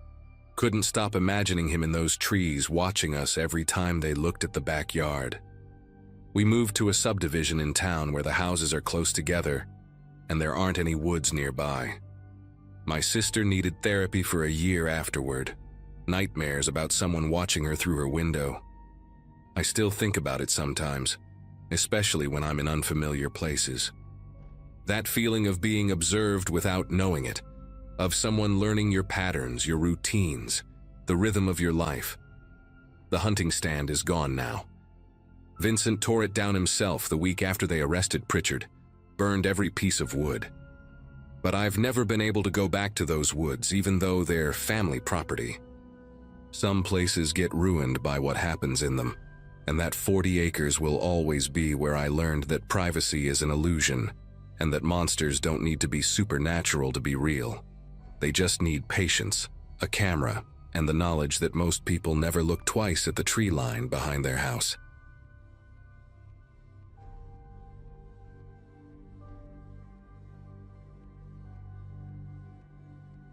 Growing up on my family's farm in a quiet stretch of northern countryside shaped most of my routines, and that year wasn't any different. While my dad was stuck in town recovering from a back injury, I took over the harvest work alone, juggling long days between the fields, the grain shed, and the old workshop behind the house. My name's Lacey, and at the time I was trying to keep everything running on a tight schedule, waking up before sunrise and ending the days covered in dust and sweat. The farm sat a few miles from the nearest cluster of houses, surrounded by cornfields that seemed endless when the wind got going. Most days were uneventful, predictable even, which made what happened stand out even more in my memory. The first strange thing started with the fuel. I kept noticing the levels dipping lower than they should have, even on days when I barely touched the tractor or the generator. I chalked it up to miscalculations at first. Maybe I'd left a gauge half stuck, or maybe I'd filled something halfway and forgotten. But after the third or fourth time, I couldn't shake the sense that it wasn't just me being careless. I remember staring at the big diesel barrel by the shed late one afternoon, the sun sinking behind the trees and giving everything a kind of orange haze, and thinking the numbers weren't adding up no matter how much I tried to justify it. It bothered me enough that I started double-checking locks and writing down amounts in a small notebook I kept in my back pocket. One evening, after a long stretch of work left me too wired to sleep, I caught myself walking around with a flashlight, scanning the edges of the property like I expected something to step out. Nothing did. Just the rustling of tall corn stalks shifting in the wind and the occasional creak of the barn settling for the night. But as I stood there listening, I got this weird sense of being observed, like there was attention on me from somewhere I couldn't pinpoint. Not fear exactly, more like a slow awareness creeping in that the fuel issue might not be random. I hated how my mind kept circling back to that thought even when I tried to push it away. The next morning, I decided to put up a small hidden camera. It wasn't anything high-tech, just a compact, motion-activated one I'd used once to keep raccoons out of the feed bins. But I tucked it into a gap between boards on the side of the shed, where it had a clear view of the fuel area. I didn't tell anyone about it, not even my dad on the phone, because I didn't want him worrying or driving out before he was healed. For 2 days, the camera caught nothing but shadows and moths drifting past the lens. Then, on the third night, when I sat down after dinner and checked the footage on my laptop, I felt my chest tighten in a way I'd never experienced before. 3 men, 3 different men, walked straight into the camera's view, all wearing dark jackets, moving like they knew exactly where they were going, and exactly when no one would see them. Seeing those men on the screen felt unreal at first, like I'd stumbled into footage from someplace else by mistake. They didn't look lost or curious. They moved with this quiet confidence, checking the fuel barrel, glancing toward the house, and then walking back toward the cornfield in a single file line. One of them, tall, broad shoulders, a messy beard, paused a little longer than the others, turning his head just enough that I saw the reflection of the camera's faint infrared glow in his eyes. He didn't step closer or do anything dramatic, but the way he kept still for those few seconds made my pulse thud in my ears. It wasn't a look of surprise. It was like he was waiting. I replayed that clip over and over, each time hoping I'd misread something, but every detail pointed to the same conclusion. They'd been coming onto the property long before I noticed the fuel issue. The timestamps showed them slipping in roughly the same time each night, always from the far edge of the field where the corn grew thickest. Nothing about their movements looked rushed. They weren't trying to grab supplies and bolt. They were studying the place. Studying me, honestly. I sat there at the kitchen table with the laptop open, listening to the old refrigerator buzz, and tried to steady my breathing enough to think straight.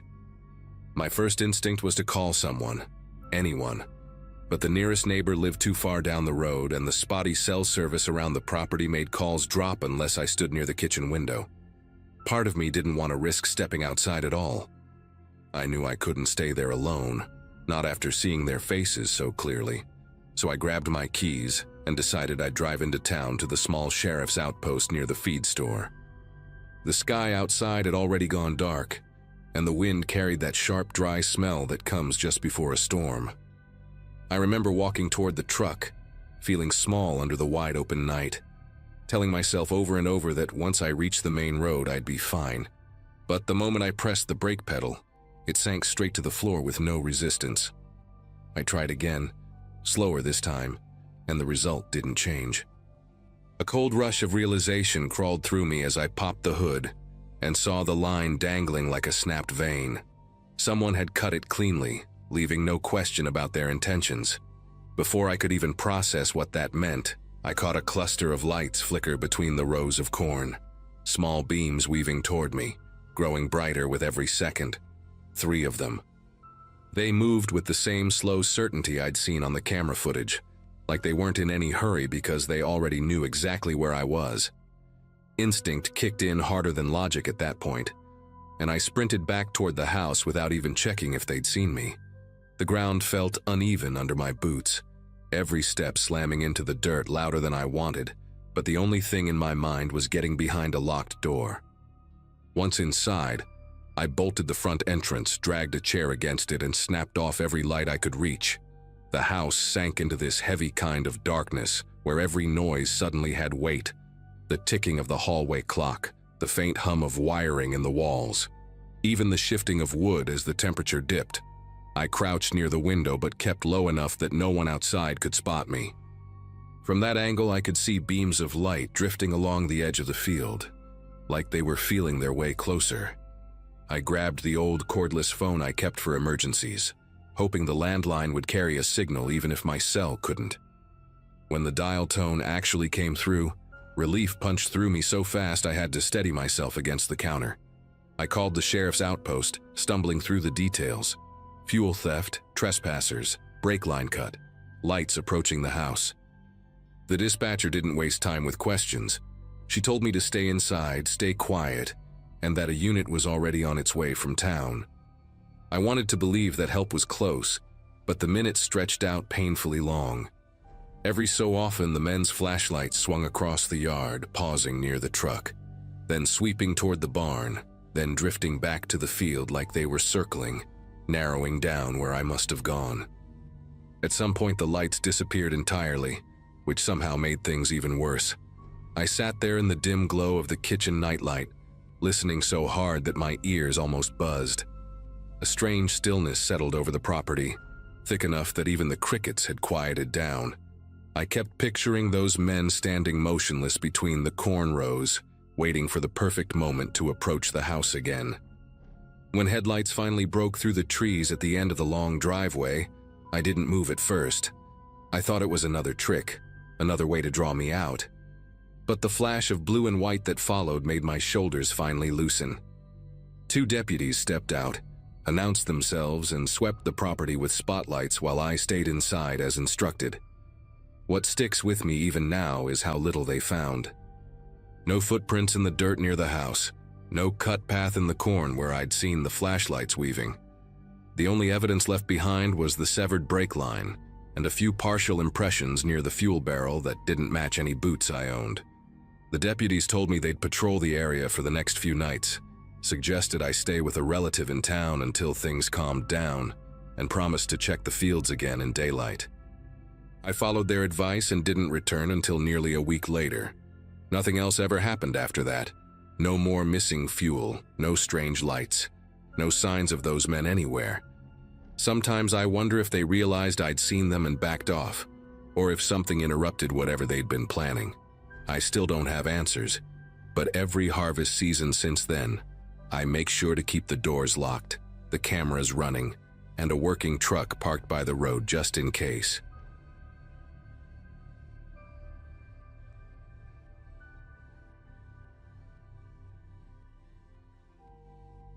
I'd been spending most of my days helping my parents manage the farmland that had been in our family for as long as anyone could remember.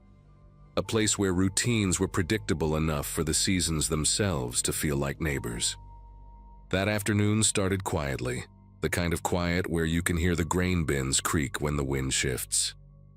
I remember sorting through storage boxes in the shed, still dusty from generations of use, when a white truck I didn't recognize turned onto our long driveway. The tires kicked up a thin trail of pale dirt, and even before the engine shut off, I caught myself wondering why anyone from the county would show up without calling first. My brother Evan stepped out from the barn with a puzzled look, wiping sweat from his forehead with the back of his sleeve. I wasn't expecting company, neither was he, and both of us kept waiting for some familiar signal that never came. A man in a navy jacket with a laminated badge hanging from a flimsy clip stepped out of the truck, moving like someone who already knew where he was headed. There was something rehearsed about the way he held a clipboard against his side, like the papers weren't actually for writing but for acting the part. He said he was a county well inspector, speaking in this oddly clipped rhythm that made his words land too fast, as if he were racing through memorized lines. He didn't introduce himself by name, didn't shake hands, just pointed toward the back acreage and said he needed to check the water access points. Evan offered to walk with him, but the man refused instantly, too instantly, insisting he worked more efficiently alone. It wasn't anger, just a sharpness that made both of us step back out of instinct. He walked our property like someone moving through a mental checklist, pausing at strange spots that didn't have anything to do with wells or water lines. At one point, I saw him standing perfectly still beside the old sycamore behind the house, head tilted slightly, like he was studying the upstairs windows instead of anything on the ground. Every time I thought about approaching him, he drifted off again, disappearing behind sheds or toward the tree line. The whole time, his truck door remained open, the keys still dangling in the ignition as though he knew no one would dare touch it. My parents stayed inside, watching from the kitchen window, uncertain if they should step out or leave us to handle it. The longer he wandered, the more I felt this creeping sense that he wasn't inspecting anything. He was observing. When he finally came back around the house, his boots had a thin, powdery smear on the toes, like he'd walked through chalk dust or crushed stone from somewhere too far off our usual paths. He told us everything was up to standard, and that he'd file the paperwork later in the week. Then he left without waiting for a response, pulling out of the driveway slowly, almost lingering as if he expected us to follow. As soon as the truck disappeared down the road, Evan muttered that something didn't add up. My parents stepped outside, confusion written all over their faces, and we all agreed to walk the property ourselves. None of us could shake the faint tension he'd left behind, like a room where someone had just been whispering. When we rounded the back corner of the house, the first thing we noticed was the strange white smear on our siding. something none of us remembered being there before. Evan was the first to spot the marks on the trees. They weren't random scuffs from equipment or scratches from deer. These were deliberate strokes, short vertical lines made with something pale enough to stand out even in the shade. 3 marks faced the upstairs windows where our bedrooms were, all aligned toward the house like silent arrows. Each line had a slightly different pressure, as if someone tested how much chalk they could use before it crumbled. My mom kept asking if any of us had done it, maybe for some project or survey work, but she sounded like she was trying to convince herself more than us. My dad crouched near one of the trees and rubbed the residue between his fingers. He didn't say a word, but the look he gave me said enough. This didn't belong to anything we'd ever done on the property.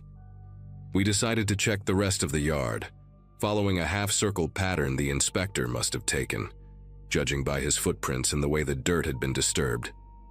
Evan went into the shed to grab the small ladder we used to fix gutters, but he stopped halfway through the doorway. He called us over, pointing to the corner shelf where a stack of old metal pails had been knocked over. None of us had touched them in weeks.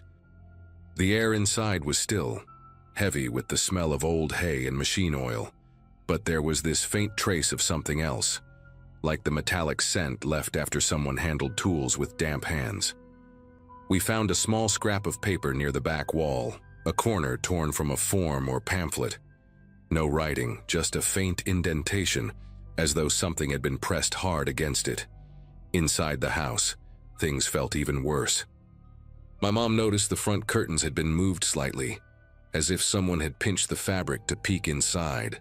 The living room rug had a shallow arc pressed into it, not from our boots, but from someone standing very still in one spot.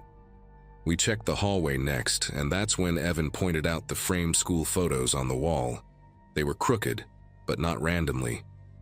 Each one was angled just enough that the glare from the overhead light hit the glass in a way that made the hallway viewable from outside through the front window, as if someone wanted to see deeper inside without stepping too close.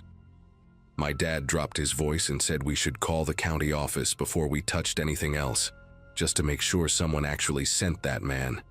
When my dad got through to the county office, his expression tightened with each passing second. He didn't repeat the whole explanation out loud, just asked simple questions. Was anyone scheduled to inspect rural wells today? Did they have trucks assigned to our region? Did they employ anyone fitting the description we gave? Then came the part that made my mom sit down at the kitchen table without even pulling out a chair. The county had no idea what he was talking about. There were no active inspections, no employees sent to our area, and no record of a white truck making rounds on farmland. The woman on the phone sounded genuinely confused, even concerned, and asked if my dad wanted her to file an unofficial safety note with the sheriff's office. My dad said yes, but the moment he hung up, none of us felt any safer. Something had happened here that we hadn't fully pieced together yet. Later that evening, Evan remembered something that made all of us gather in the mudroom. He'd noticed the inspector lingering near the side entrance earlier, the one we rarely used unless we were hauling feed. When we opened the door, the outside mat had been shifted just enough to expose the edge of the concrete beneath it. There, pressed into the slab, were faint outlines, shoe prints that weren't ours. They had a narrow shape, with a small chip missing near the right heel. Whoever wore those boots had stood there for long enough to grind the dust into the cracks. Just a few feet away, stuck between the siding panels, we found a tiny metal clip, the kind used to fasten ID badges. It wasn't from any county-issued gear we'd ever seen. My mom held it delicately, like it might burn her fingers, and none of us said a word. We all felt the same unspoken truth forming. As it got darker, my dad suggested we check the trail camera set up along the north field near the creek line. We usually used it to track coyotes, but it had a wide enough range that someone passing through might have triggered it. Evan and I walked out there with flashlights, the beam slicing through the rows of corn that rustled like fabric in the breeze. When we finally pulled the SD card and took it inside to view on my laptop, the first few images were normal. Foxes, a neighbor's stray dog, shadows shifting as clouds moved overhead. Then we reached a photo stamped earlier that afternoon. It showed the inspector, but not how we expected. He wasn't examining anything. He was facing the camera directly, standing perfectly still, eyes fixed on the lens like he knew exactly where it was and wanted to be seen. His jacket was open slightly, revealing a small black device clipped inside, almost like a recorder. My mom called one of the neighboring families we were close to, just to warn them. As she explained what happened, her voice tightened when the other woman interrupted her. 3 farms nearby had been hit by home invasions recently, all within the past few months. The intruders left behind chalk marks on trees, always facing bedroom windows, along with signs that someone had studied the homeowners' routines. Those families mentioned seeing an unfamiliar truck in the days leading up to their break-ins, sometimes parked on the road, sometimes pulling in briefly under some excuse before driving off again. Hearing those words made every piece click into place in a way that turned the air heavy around us. The inspector hadn't been gathering information for a report. He'd been preparing something else entirely. None of us slept in our rooms that night. My dad stayed awake with the shotgun he usually kept stored away, while Evan and I rotated between windows, watching for headlights or movement around the tree line. But nothing happened. Days passed, and still nothing. The marks eventually washed away in the rain, but the feeling that someone had mapped our home stayed with us. Weeks later, the sheriff's office called to say they'd found a truck, matching the description abandoned outside another rural property. Not ours, but no suspect was inside. They advised us to install cameras, keep gates locked, and report anything unusual. We followed every suggestion. Whatever was supposed to happen at our place never did, but none of us believed the man simply changed his mind. Something interrupted his plan, something we'll probably never know. And even now, whenever I see a white truck slowing near the road, a part of me still waits for a stranger in a navy jacket to step out and pretend he's there to help.